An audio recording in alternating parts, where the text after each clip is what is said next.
Chapter 40. Pip went to get his lantern lit by the guard, and as he walked down the stairs, he tripped over a mysterious man. It was too dark to see his face. "What are you doing here?" Pip asked the mystery man. The man did not reply. Pip hurried down the rest of the staircase to get the guard. When they came back to the staircase, the mysterious man was nowhere to be seen. Spooked, Pip went back to Magwitch and told him he should find somewhere safer to stay. "I want to stay here near you, my boy," Magwitch replied. "It's not safe," Pip said sternly. "I think you've been followed. We must find you a new place. By the way, are you using a fake name?"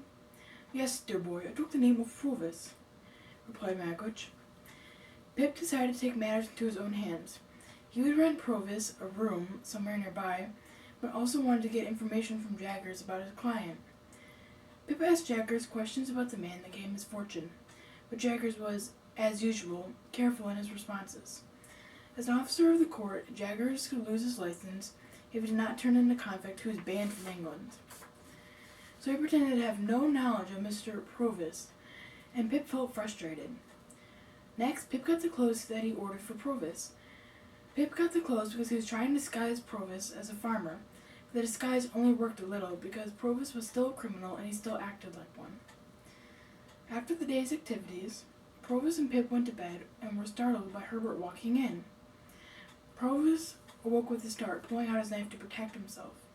Herbert gasped in shock and fear. "It's okay, Provis. It's only Herbert, my friend," hushed Pip. Herbert said carefully, "Who is that?" "We have a visitor," replied Pip. Provis called Herbert over. He took a little Bible out of his pocket. "Put your right hand on this book, and may the Lord strike you dead if you break this promise to keep my secret," bellowed Provis. Herbert paused before Pip begged, "Please do what he says." Herbert breathed, "I swear." "There, now you are one of us," exclaimed Provis. Pip and Herbert exchanged glances. They were in for an adventure. Chapter 41. When Pip found out that Magwitch was providing him with the money to become a gentleman, Pip was in shock. He found Magwitch to be quite a distasteful person, even though Magwitch had done so much for him. "Magwitch is a low, dirty criminal. I wish you would just go away," Pip thought. Pip also realized that it was wrong to keep taking from Magwitch because he felt it was not right to take money away from someone he did not like. Plus, Magwitch should be focusing on himself, not Pip, because if he's caught back in England, he will receive a death penalty. Pip explained this all to Herbert, who replied, "But Pip, we are both in such deep debt. We need Magwitch's money." Pip responded, "How can I? Look at him. I'm never taking another penny from him. I owe him too much already for what he has done for me." Herbert suggested, "I've been doing well at my new job. Maybe you could come work with me." Pip froze. It was his money, actually Magwitch's money, that had bought him that job. What would become of Herbert? All this is such a mess. But while Pip was thinking of this, Herbert proclaimed, "Then I guess our main concern right now for Magwitch is to get him out of England so that he will not be discovered. We will think this through together." Pip replied, "That is an amazing idea, my friend, but I think we should ask him more about his past so we can learn more about what kind of a man Magwitch truly is. We'll ask him over breakfast in the morning." Herbert agreed to Pip's plan to confront Magwitch about his past. Pip felt much relief to have Herbert to confide in about the sticky situation. How wonderful it was to have a loyal friend by his side. For the first time in days, Pip slept. In the morning, Magwitch arrived at the appointed time and the conversation began, and it was soon discovered that Magwitch had a more troubled past than either Pip or Herbert expected.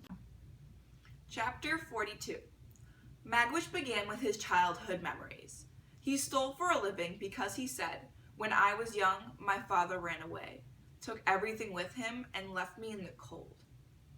People continued telling me how I was hardened and devil-like, but what else could I do? I must put something into my stomach, mustn't I? Magwitch went on with his life, begging, stealing, and in and out of jail, until he met a man named Compeyson.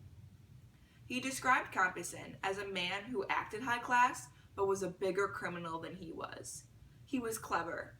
Compeyson would commit a crime, take the profits, and have somebody else pay the consequences. Magwitch was even blamed for some of Compeyson's schemes.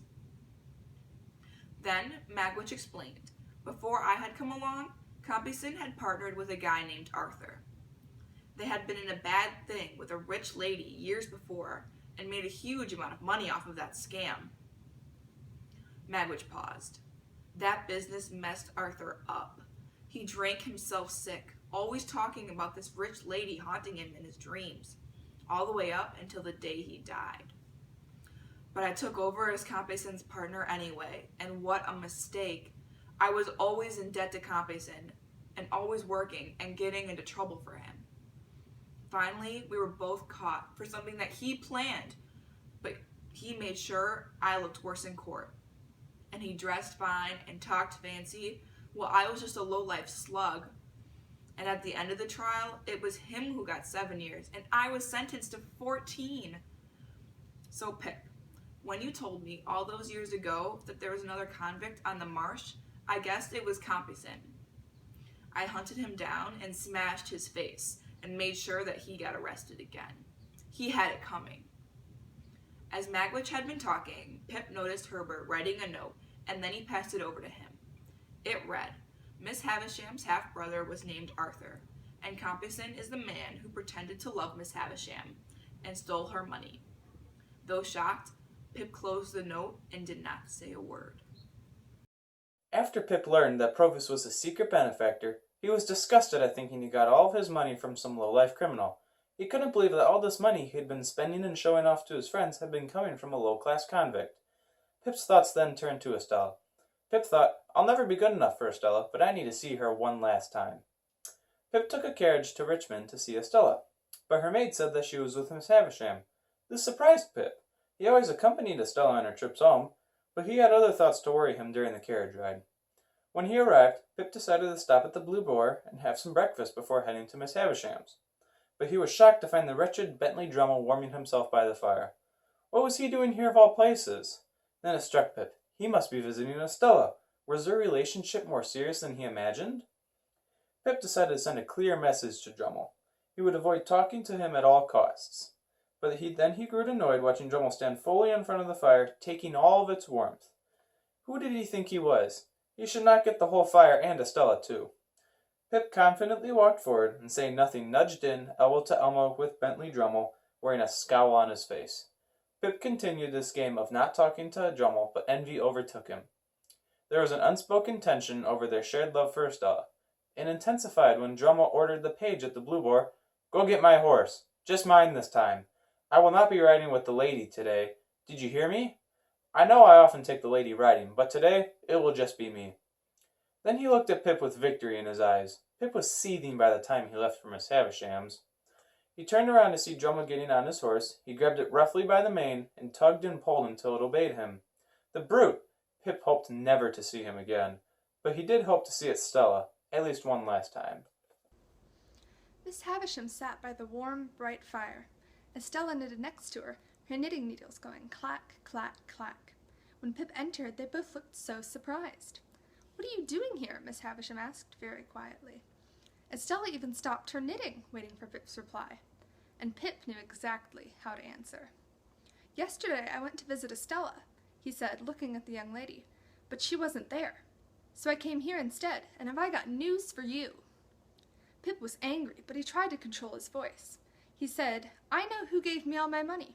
I know who helped me become a gentleman. And it wasn't you. Pip frowned. He had thought all along that it had been. He felt so foolish. You should have told me, and you shouldn't have let me believe it. That wasn't nice, he added, sadly this time. He was so disappointed. The old lady shook her head and got very, very mad with poor Pip. Why should I be nice? She yelled, banging her stick on the ground. Pip felt terrible for making Miss Havisham so mad, but he was right. He kept going. You didn't just hurt me, you hurt my friend too, he said. Pip was thinking of Herbert and the job he had gotten for him, and how sad he would be to lose it, but he couldn't say any more about it. Miss Havisham finally saw that Pip was right. What can I do? She asked, and Pip knew. Can you help my friend Herbert? You could do that, Pip said. Miss Havisham didn't say anything. After a long, long, quiet time, she finally did. Is there anything else? She asked. Pip didn't even pause. He turned to look at the young lady. Estella, I love you. I always have and I always will. But she frowned.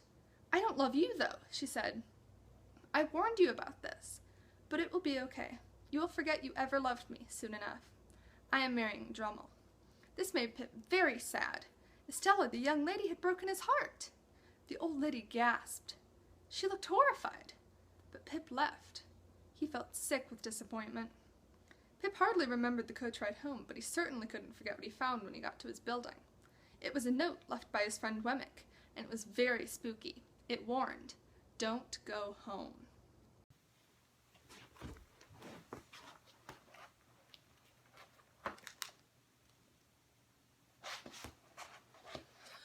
Chapter 45. Pip lay in bed trying to fall asleep, but was unable to. What has happened? Is Provis in danger? Says Pip, worriedly thinking about Provis. He is also overcome with emotions because he has just left Estella forever. Although he knows he will never be happy with her, he is very upset because he loves her deeply. Eventually, Pip is able to fall asleep, but woke up early to find Wemmick and Walworth. He had to find out what his warning meant. While making breakfast for H.P., Wemmick's old dad, Wemmick told Pip the bad news in a hushed tone, just in case someone was listening. "I heard that you, at your chamber in the garden court, had been watched, and might be watched again," said Wemmick. "By whom?" asked Pip. "I wouldn't go into that," replied Wemmick, "but you and Provis are in big trouble. I might get in trouble for telling you, but I was passing through and heard the convicts talking in the prison." Wemmick then leaves to give his father his breakfast, and when returning, Pip asked, "Does this person watching me have something to do with Provis?" Wemmick looked serious, speaking of Provis, and replied, "I couldn't say that for sure, but it could be." Pip asked slowly, "Have you heard of a man, a bad character, whose true name is Compeyson?" Wemmick answered with a nod. "Is he living?" And then another nod. "Is he in London?" And then another nod. After all the nodding, Wemmick spoke again, this time telling Pip of the plan Herbert had thought up. Herbert's fiancée has a house by the river where her father sits staring at the window, for he is bedridden. This house has extra rooms which Provis is staying in. This way he is close to the river if there is any danger, and you can check on him without suspicion arising," Wemmick explained. After sharing this plan, Wemmick stood up. "You'd better stay here until dark. Then I would suggest you go find your Uncle Provis." Pip responded, "Of course." After such a restless night, Pip felt relief. Thank goodness his friends were there to look out for him and Provis. Exhausted, Pip soon fell asleep before Wemmick's fire and slept all day.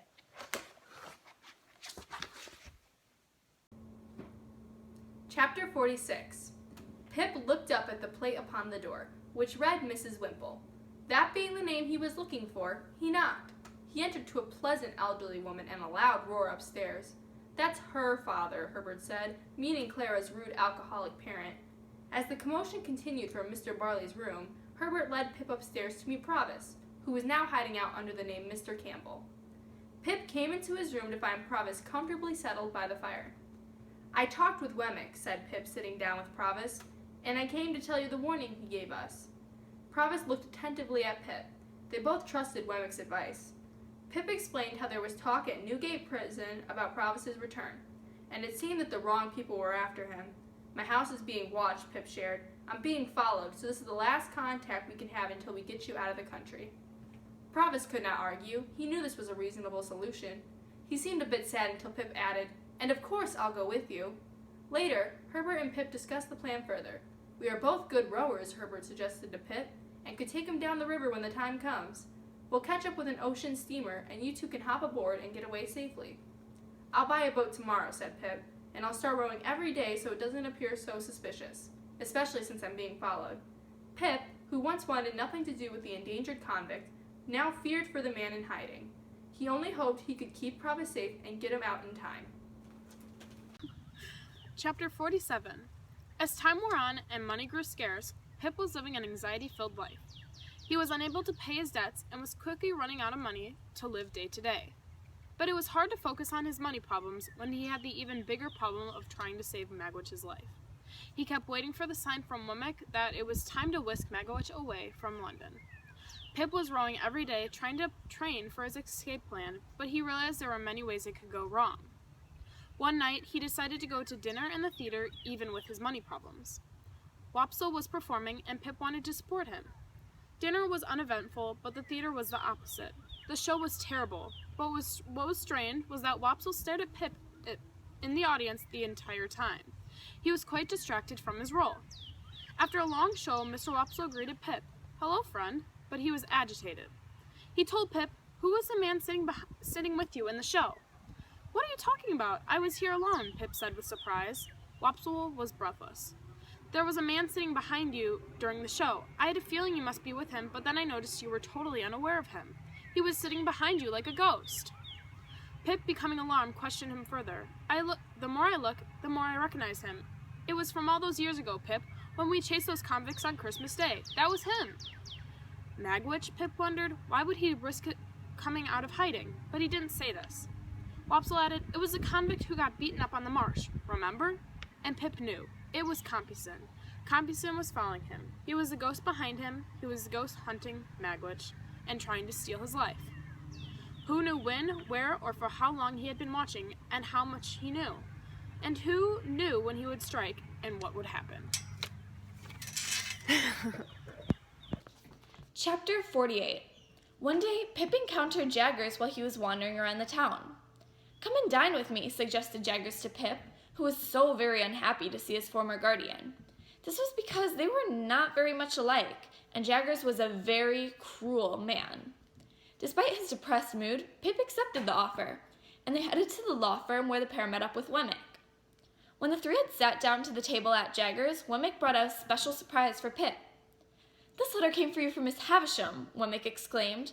"She tells me that she wants to see you on a little matter of business that you mentioned to her." Pip assumed that this was about his request that she anonymously help out Herbert with his money problems. After a few minutes of conversation, Jaggers brought up the topic of Drummle and his and Estella's marriage. Estella is a strong woman. Drummle is going to try to break her down. Men like him do that, he explained.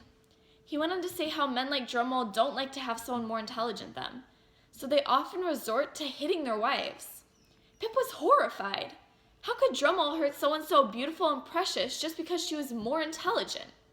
Pip's thoughts were interrupted when Jaggers' maid Molly served his meal. Something about her hands caught his eye, but he could not figure out what it was. But then his mind went back to Estella, knitting before the fire at Miss Havisham's. Pip kept trying to find a connection between the two, but he could not for the life of him. Pip then looked closely at Molly and noticed her long, flowing hair. He also noticed something about her eyes. Those eyes, which were so very much the same as Estella's. Then it struck him. She and Estella were so similar. Could it be possible that Molly was Estella's mother? On the walk home, Pip decided to ask Wemmick some questions about Molly. He questioned how Molly met Jaggers and was told that Molly was a client of his. She had hired Jaggers when she was accused of killing someone. Pip was shocked that a woman as fragile and calm as Molly could have done something like that. But luckily, Jaggers had taken a liking to Molly and made her case a very easy one. Jaggers even resorted to playing tricks on the jury and was very sneaky in playing with their minds. Wemmick explained, Molly was declared innocent, but one question remained after her case. What had happened to her young daughter? She went missing just before the trial. He laughed. I guess that's just a question for the brilliant Jaggers. Pip forced a laugh, but inside he was thoughtful. Had he just met Estella's mother? Chapter 49. Pip went to visit Miss Havisham. She said, Pip, I'm so sorry for what's happened. I wanted Estella to break your heart, but I didn't realize how awful things would end up. I shouldn't have hurt you this way. I want to show you that I am not all stone. I see how you are suffering. I know this kind of suffering myself. Can you please forgive me? She could not even look at Pip and had a tone of sympathy in her voice. Then she threw herself at Pip's feet and cried, What have I done? What have I done? Pip got a shock to his whole body and did not know how to answer or comfort her. Pip suggested, maybe you can undo any scrap of what you did before. Miss Havisham agreed to. Pip then asked, Whose child was Estella? Miss Havisham explained that she was very lonely and sad and just wanted a daughter to love. So she asked Jaggers if he could find her a daughter, and he found her Estella and brought her to Miss Havisham. After this conversation, Pip decided to take a walk through the garden, where he had a fantasy of Miss Havisham being dead. Feeling uneasy, Pip went to go check on her one last time. When he got up to her room, she was seated really close to the fire. Believed he was going to turn away when he saw her shoot into flames. She ran around screaming with a whirl of fire blazing all about her.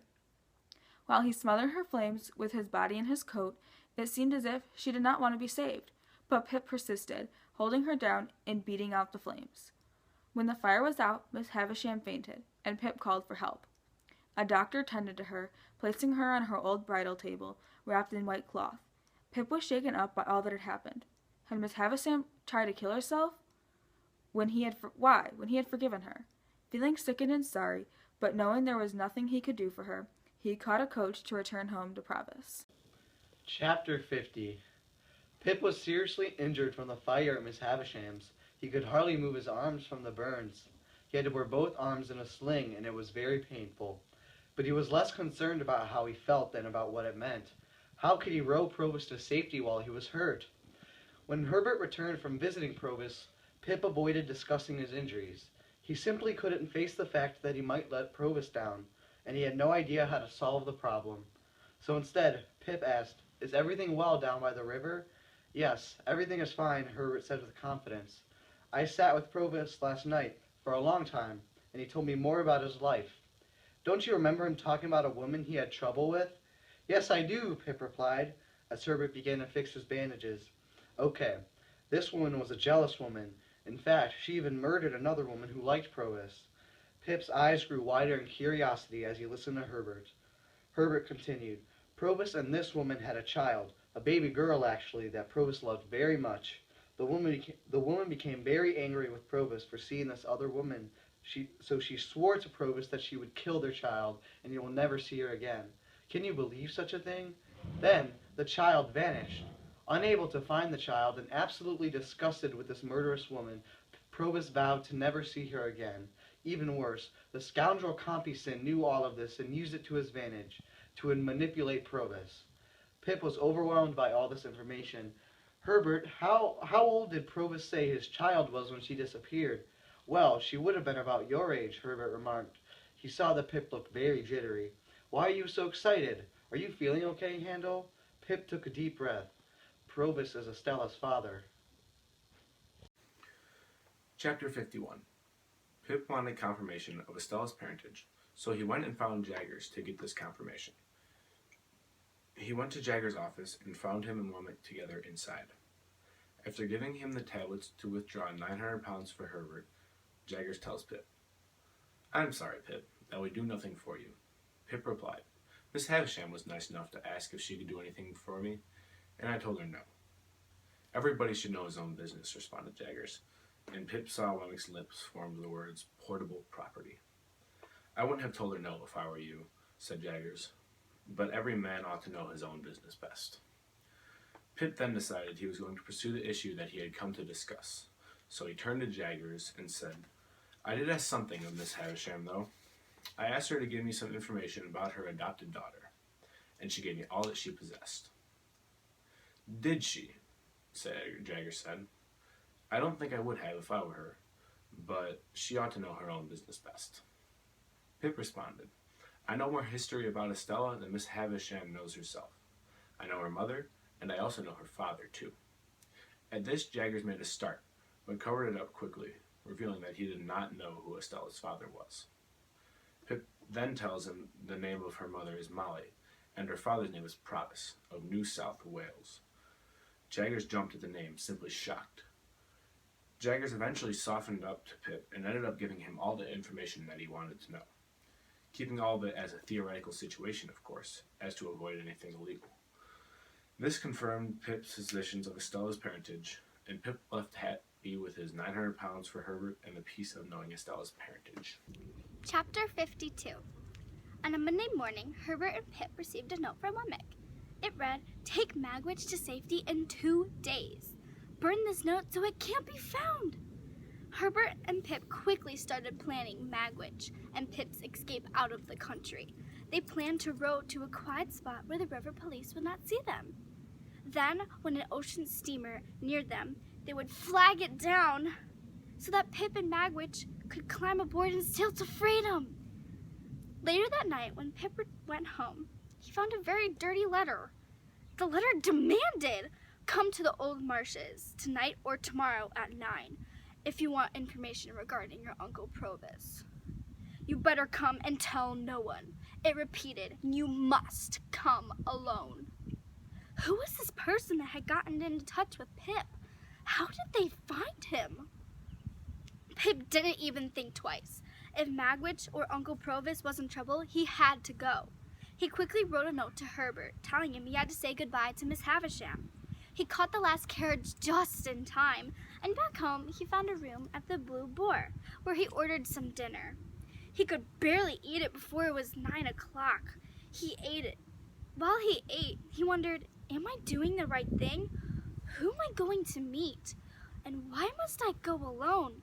And why am I going to such a remote, lonely place? Though he had just eaten, he felt a pit in his stomach at the thought of the night in front of him. But his decision was made. He rushed straight out towards the marshes, feeling uneasy and worried, knowing someone was waiting. Chapter 53. Pip was sent a letter from an unknown man.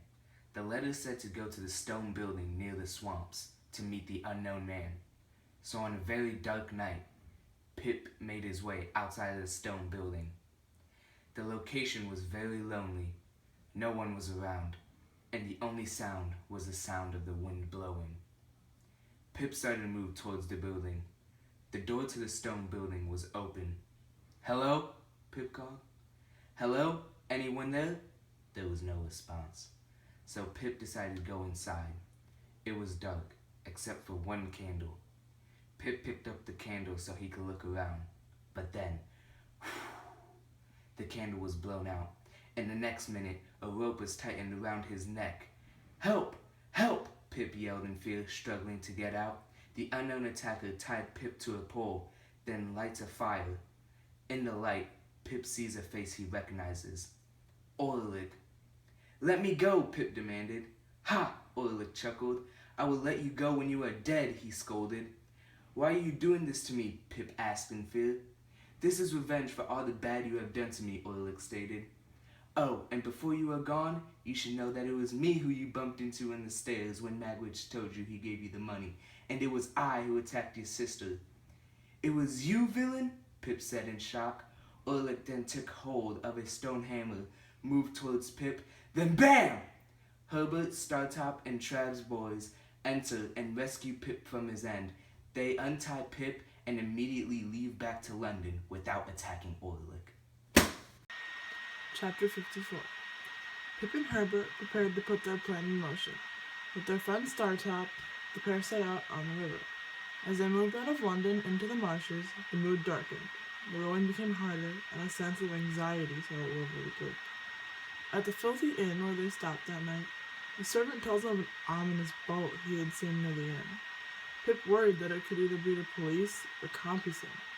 That night, Pip saw two men looking into his boat, but decided it was best to go back to sleep because they had a big day ahead of them and didn't need to worry. As they made their way down the river, they see a German steamer that will take Pip and Magwitch away in the distance. But suddenly, another rowboat appeared, and a policeman called for Magwitch's arrest, accompanied by no other than Compeyson. The policeman shouts, "You have a criminal there. His name is Abel Magwitch, and I demand that you surrender and help me arrest him." Magwitch recognized Compeyson on the boat and dived into the river and attacked him, and tried to avoid the oncoming steamer. Both rowboats were in the path of the steamer. Everyone was knocked out of their boats and flung into the water. When Pip resurfaced, he found Magwitch to have serious injuries to the head and the chest. When he reached land, he spoke weakly to Pip and said, "I went underwater and brutally fought with Compeyson. I hit him on the head and swam away as fast as I could." They fought furiously, and each slipped under the surface, but only Magwitch resurfaced. He tried to avoid his arrest, but was not able to avoid being chained and led away to prison. As Magwitch is solemnly led onto the boat, Pip, now loving and faithful to Magwitch, says, "You won't have to face this alone. I'll help you." Chapter 55. When Pip got home from his failed plan to help Magwitch escape, he felt very sad. He was walking home not long after when he ran into Wemmick. Wemmick saw how depressed Pip was and tried to make small talk. "What do you think of my taking a day off on Monday, Mr. Pip?" asked Wemmick. "Why, I suppose you haven't done that in a year," replied Pip. "Yes, I'm going to take a day off. Want to have some fun together? You could use a break," shared Wemmick. Pip willingly agreed, but did not expect what happened. Wemmick, being very cunning, walked Pip to a church where he surprised Pip with his and Miss Giffin's wedding.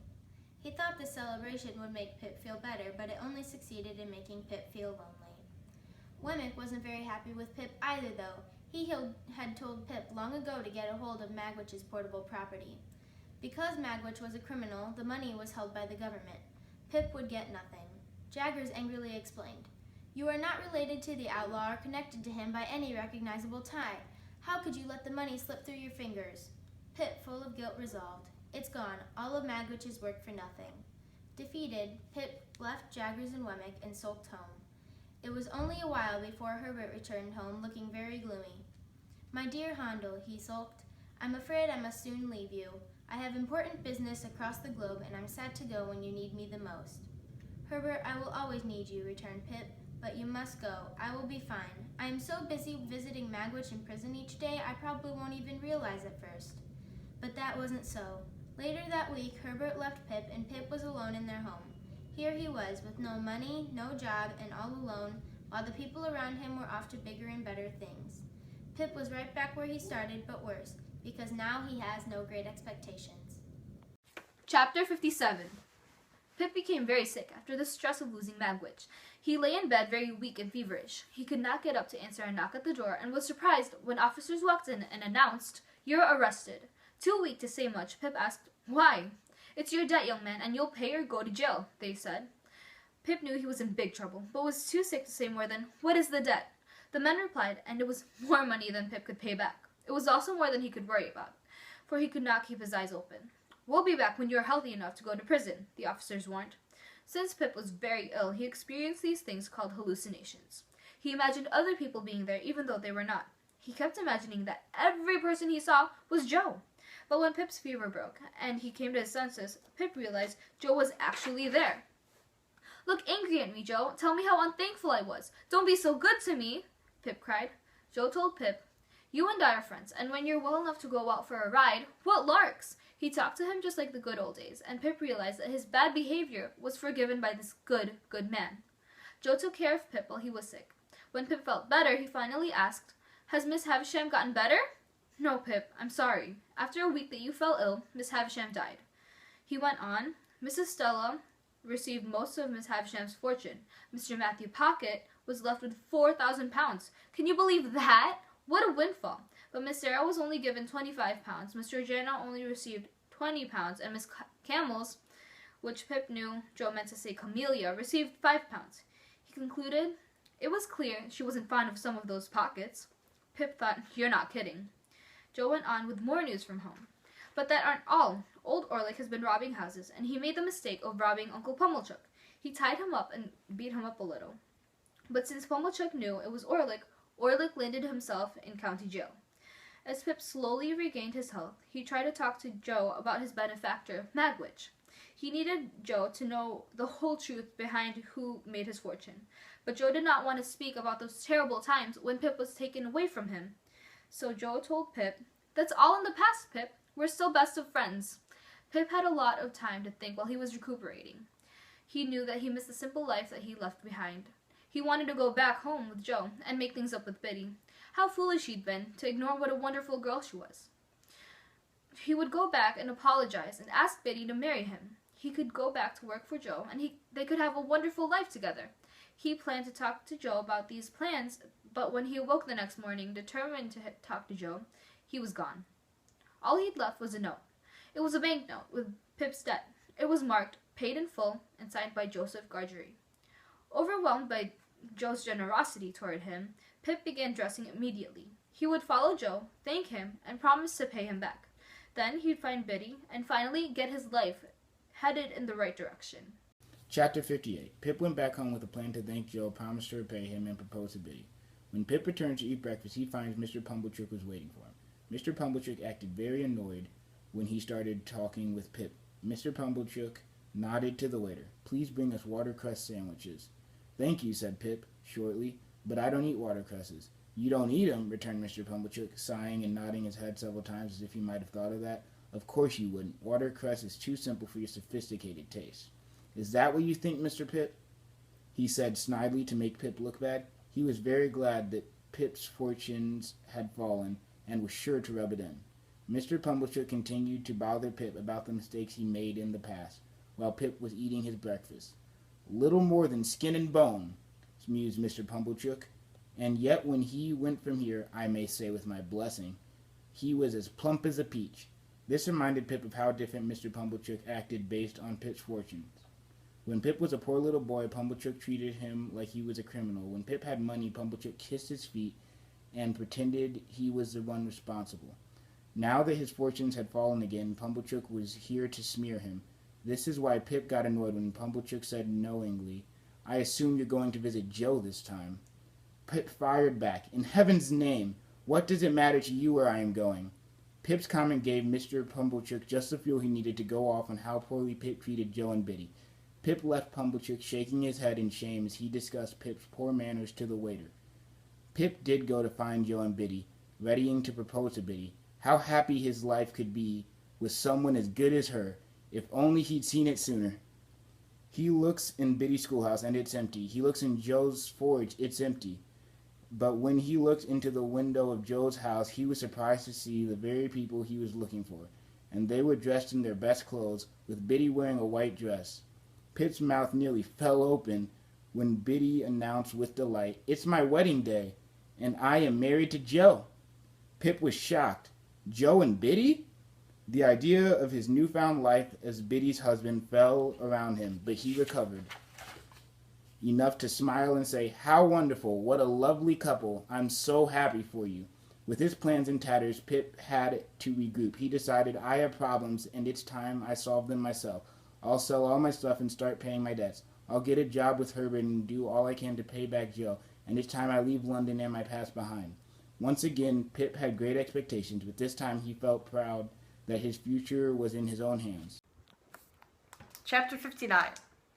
Pip had seen Biddy or Joe for 11 years. This time, it wasn't because he was ashamed of them. It was simply because they lived too far away. He worked very hard all those years so he could pay Joe back. They wrote to each other all the time, but Pip looked forward to going home and seeing them again. When he opened the door to their house and he walked into the kitchen, he saw Joe sitting by the fireplace, and alongside him was a child? "We named him after you, Pip," said Joe happily as Pip joined them in front of the fire. "He looks a bit like you as well." Pip smiled and agreed on this. Seeing Joe and his son that way reminded Pip of when he was a little boy. Pip found time for a private talk with Biddy. Biddy asked, "Do you still think of Estella?" "I couldn't possibly forget her, of course," said Pip, "but I don't love her anymore like I used to." Secretly, Pip still planned on visiting Santa's house, for Estella's sake. When Pip arrived at where the house once stood, he found that everything had been cleared away, house and all. Only the gate was left, which he entered. Then his heart stopped. He saw Estella! She still looked beautiful, although he'd sensed she'd changed somehow.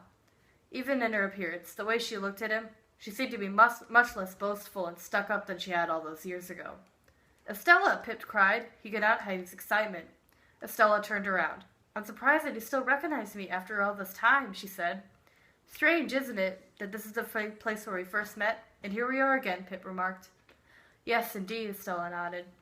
They talked for a few moments, and Estella sighed. She looked at Pip for a long moment. "Pip, can you forgive me? I regret that I did not accept your love. I didn't know what love meant, but now I have found it within myself to have a heart." "And you have always been in my heart," said Pip. Pip took Estella's hand, and together they walked away from where the house once stood. And in that moment, Pip knew that his great expectations were no more, and he lived happily ever after for a very long time. The end.